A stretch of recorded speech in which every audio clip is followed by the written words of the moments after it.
ասուլիս տեղի ունեցավ Սամվել Կարապետյանի հետ, ձեր ընդհանուր ուղենիշային առաջնահերթությունները բարձրաձայնվեցին, ամեն դեպքում տեսանք, որ հենց դրան հաջորդեցին իշխանությունների անհամաչափ այսպես գուցե արձագանքը տեղ-տեղ նույնիսկ ընտանիքին վիրավորանքներ հասցնելով եւ սպառնալիքները։ Այս պայմաններում, երբ իշխանությունը, որի ձեռքում կա վարչական ռեսուրս, որ այսպես հաթաթաներով է ձեզ վախեցնում, որքանով եք իրատեսական գնահատում ձեր հաղթանակի հնարավորությունը, տեսանք, որ Սամվել Կարապետյանը չէր կասկածում։ Ճիշտ ասած, ես էլ չեմ կասկածում եւ վաղուց չեմ կասկածում, իսկ իշխանությունների նյարդային պահվածքը եւս մեկ ապացույց է, որ այդպես էլ լինելու է։ Ինչ վերաբերում է ձեր ասած վիրավորանքները, գիտեք, մակարդակ։ Ես շատ ցավում եմ, որ այսօր Հայաստանի Հանրապետությունը ղեկավարում է մի փոքրիկ խմբակ, որը չունի ուղղակի այդ մակարդակը։ Այսինքն քաղաքական ճիշտ բանավեճի առարկայական, որպեսզի ժողովրդին էլ պարզ լինի, ինչ է, իրենք երկու խնդիր են լուծում, մեկ իրենց այսպես ասած նյարդային վիճակն են փորձում բացատրել, չնայած դա արդեն պարզ է բոլորի համար, երկրորդը վախի մթնոլորտ սերմանել։ Հավատացած եղեք, որ մենք այդ մակարդակի չենք իջնելու, մեկ-երկու փոքր հումորային շատ գեղեցիկ բնորոշումներ, որ պարոն Կարապետյանը տվեց, շատ ճիշտ էր, բայց իրենց մակարդակին չենք պատրաստվում իջնել։ Պարոն Ազինյանը, նաև լրացնեմ, կառավարության նիստից հետո Նիկոլ Փաշինյանը ասաց, որ իրենց առաջ, կուսակցության առաջ նպատակ ընտրել եւ դա իրենց ծրագիրն է, թույլ չեն տալու, որ նաև կուսակցությունը նույնիսկ խորհրդարան ասնելու շեմը հաղթահարի եւ կարողանա ընտրություններին այդքան տոկոս ձայն հավաքել եւ երկրորդ հասնել են ցուցում։ Սնկերի հետ կապված Փաշինյանը հայտարարեց, որ պատրաստվում է դատի տալ Սամվել Կարապետյանին։ Նախազգուշացված չէ Սամվել Կարապետյանը, որ այդպիսի վտանգավոր հայտարարություններ չանի ի վերջո նախագահական շրջանում։ Նախ առաջինը ես չեմ պատկերացնում այդ թույլ չտալը իրենց իսկ հռչակած ժողովրդավարական բաստիոնում ոնց կարող է իշխանությունը թույլ տալ կամ չտալ մի բան, որը իրենից կախված չի։ Այսինքն այս պայից հայտարարում է, որ ժողովրդի քվեն գողացվելու է, թող փորձի։ Չէ, մարդկանց կհամոզի, որ Դե մարդկանց ինչքան ժամանակ արդեն Սամվել Կարապետյանի հայտարարության օրվանից մարդկանց համոզում է, բայց ամենաանկեղծ եւ ամենաճիշտ հաշվարկներով դա իր մոտ չի ստացվում ամենայն դեպս, ինչ վերաբերում է սնկերին, անկեղծ ասած, պարոն Կարապետյանը հայտարարեց մի բան, որը թերևս բոլորն են կասկածում։ Ուղղակի չգիտեին սունկ է, թե այլ միջոցներ է, ըստ որի այսպես փոքրիկ խմբակը ընկնում է հոգեխանգարմունքի մեջ։ Այնպես որ ես ոչ մի բանի վրա չեմ զարմանում, իրենց գործելավոճն է, իրենց մակարդակն է, թող փորձեն, անկեղծ ասում եմ ձեզ, այնքան վստահ ենք, որ մեզ տված քվեն հատ առ հատ պաշտպանելու ենք։ Այնուամենայնիվ դատական գործեր միգուցե հարուցվեն տարբեր այսպիսի արտահայտություններով, պատրաստ եք անցնել դրա միջով եւ ինչ եք ձեռնարկելու, այսինքն ռետորաբանության թուլացում ընդհանուր առմամբ պատրաստվում եք այս ֆոնին, համենայնիվ երեկվա սպառնալիքից հետո։ Հիմա ոնց եք պատկերացնում, եթե մի թիմ, մի քաղաքական ուժ, որը չի վախենում կալանավորվելուց, ինչպես կարող է վախենալ դատական քաղաքացիական հայցերից։ Այդպիսի խնդիր չկա, չբացեմ այսպես մարտավարական միջոցները, բայց ես գոնե մի միջոց գիտեմ, որով կարող է հիմնավորվել Սամվել Կարապետյանի ասած։ Պարոն Խազինյան, ձեր քաղաքական թիմը հաճախ է նշում, որ դուք կուշտ եք, բայց օրինակ Հալիձորում կուշտ եք, բայց դե Հալիձորում օրինակ այլ հարակից մանկապարտեզներում հավելագրումները հեծի ձեր տնօրինության օրոք այդ կուշտ լինելու շարքից են։ Իմիջիայլոց փոքրիկ խմբակի ղեկավար ես էլ որևէ անգամ ես ուզում եմ, որ մեր ժողովրդը ուշադիր լինի, արդեն ըստ ինձ հանցակազմ պարունակող արարքներ է գործում, ինչի համար ձեզ ասեմ, որովհետև կասկածի տակ է դնում դատարանի որոշումը։ Վարչական դատարանը, ամենայն դեպս առաջին ատյանի, հստակ արձանագրել է, որ հանրային ծառայությունները կարգավորող հանձնաժողովի որոշումը այդ կետով զրկել հեծին լիցենզիայից իրավաչափ չէ եւ չի ապացուցվել։ Այսինքն հերքում եք, որ ոչ միայն հերքում ենք, դա դատարանն է հերքել, իսկ դատարանի որոշումը այսպես կառավարության ղեկավարի կասկածի տակ դնելը համոզված եմ, որ հանցակազմ պարունակող արարք է նաև։ Հասկանում եք, ուր ենք հասել։ կոնկրետ դատարանի որոշումը, ասում եմ համենայն դեպս առաջին ատյանի, քանի չկա այլ որոշում, չի կարելի խոսել դրա մասին, համոզված եմ նաև կլինի վերջնական որոշում։ Այնտեղ 6 կետ էր։ Կետից մեկը հավելագրումների մասն էր, որը դատարանը ապացուցված չի համարել։ Հիմա նորից կրկնում եմ, եթե ունեցել ենք 2000-ից ավել նյութական պատասխանատու, անհատ, անձինք։ Հիմա դա նույն բանն է, անկեղծ ձեզ ասում եմ, որ մեղադրել սեփականատիրոջը ինչ-որ մի համայնքում ինչ-որ մեկի կողմից կատարված հավելագրմանը, դա նույն բանն է, որ օրինակ ինչ-որ մի հատ պետական մարմնի հասարակ աշխատող կաշառքի վրա բռնվի, փոքրիկ խմբակի ղեկավարին մեղադրեն կաշառակերության մեջ։ Նույն բանն է, ուղղակի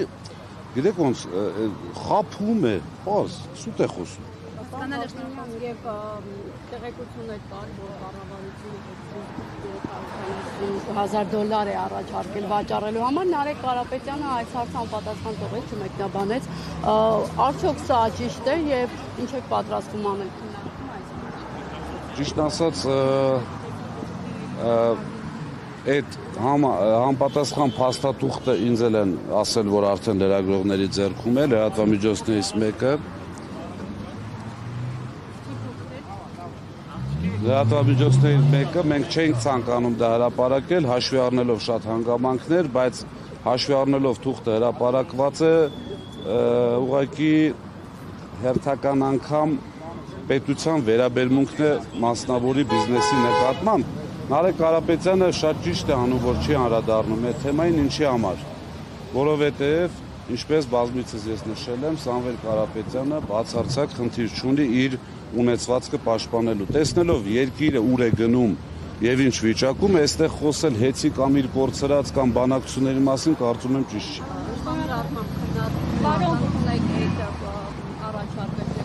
Իհարկե ոչ, այդ առաջարկը որ մի բանական կամ տրամաբանություն ունեցող մարդը կարող է ընդունել։ Ընդհակառակը այդ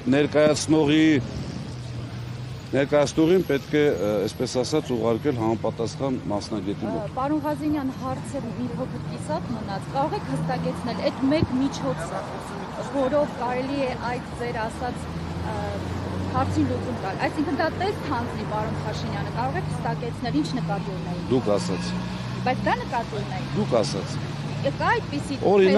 թունավոր սնկեր։ Չեմ կարող ասել, ես խոսքը սնկի մասին չի, ես հոգեվիճակի մասին եմ խոսում, որը հավատացած եղեք ունենք համապատասխան մասնագետներ։ Երեք Նիկոլ Փաշինյանը ասաց, որ այդ հայտարարությունների համար հայց է ներկայացնելու ու հասնելու է նրան, որ պատժում նաև էլի հավելումներ արեց, որ հիմա չեմ ուզի կրկնել, սրանք վերաբերել ինչ բան։ Ինչի՞ չեք ուզի կրկնել, ոնց կարող է պատահի, կներեք 1000 անգամ, չեմ ուզում իջնել այդ մակարդակին, բայց ինչ են շնորհում, եթե չեմ սխալվում, իրավական ձևով դատարանում ուտացնել եւ այլ։ Լավ է, երկիրը ընդհանրապես իրավապահ համակարգ չունի կամ իրենք իրենց կողքը գոնե առաջի իրավաբանական ֆակուլտետի առաջի կուրսի ուսանողի գիտելիքներ չունեն, որպեսզի հուշեն համապատասխան անձին, որ այդպիսի իրավական ընթացակարգ գոյություն չունի։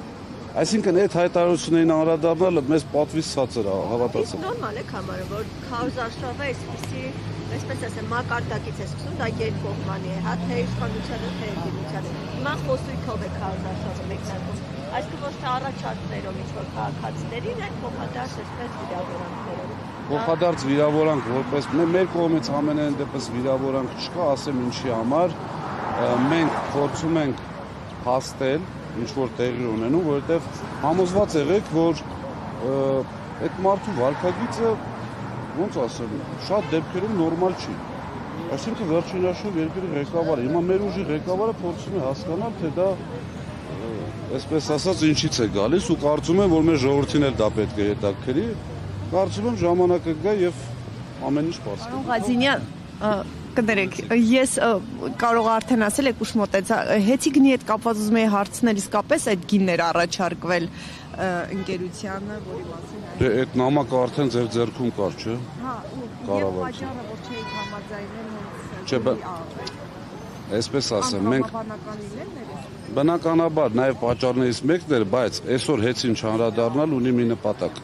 Հաշվի առնելով երկրում տիրող վիճակը, հաշվի առնելով մեր պետության առջև այսպես ծառացած մարտահրավերները, այսօր հեծի մասին խոսալ հավատացեք ճիշտ չի։ Լավ, Քարոզարշավի մեկնարկը այսօր արդեն պաշտոնապես տրվեց։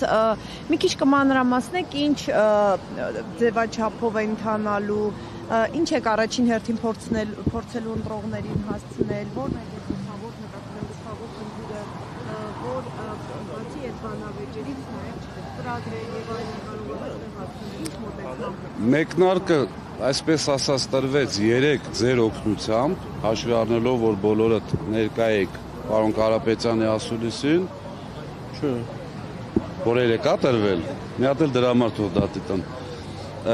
Ինչ առումով եմ ասում 3 մեկնարկը տրվեց, հաշվի առնելով, որ առաջի անգամ պարոն Կարապետյանը հնարավորություն ունեցավ, ցանկություն միշտ ուներ, բայց հնարավորություն ունեցավ այդ ձևաչափով։ Եվ եթե զգացել եք, այսպես բոլորս մեզ հետ անկեղծ պետք է, եթե զգացել եք շատ զգույշ եւ շատ ճիշտ էր խոսում, այսինքն ասում էր բաներ, որ հիշում եք շեշտում էր 5 տարի հետո գա կհարցնեք, կտեսնենք։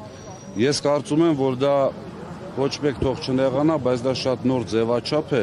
խոսել 100% ճիշտ, այսինքն չասել պոպուլիստական կամ քաղաքական ինչ-որ բան, ինչպես նշում են քաղաքականության մեջ այդպիսի բաներ որոշակի չափով թույլատրելի է, բայց մեր ուժը եւ իր ղեկավարը ասում է այնպիսի բաներ, որոնք 100% կատարվող են եւ կատարվելու են։ Ինչ վերաբերում է ընթացքին, Աստված մեզ հետ, մենք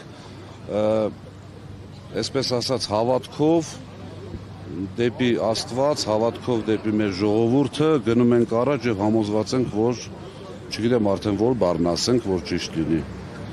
Լինելու է ուժեղ Հայաստան։ Բաժանորդագրվեք Արմաթ մեդիայի ալիքներին սոցցանցերում։ Հետևեք մեզ նաև Արմաթ մեդիա AM կայքում։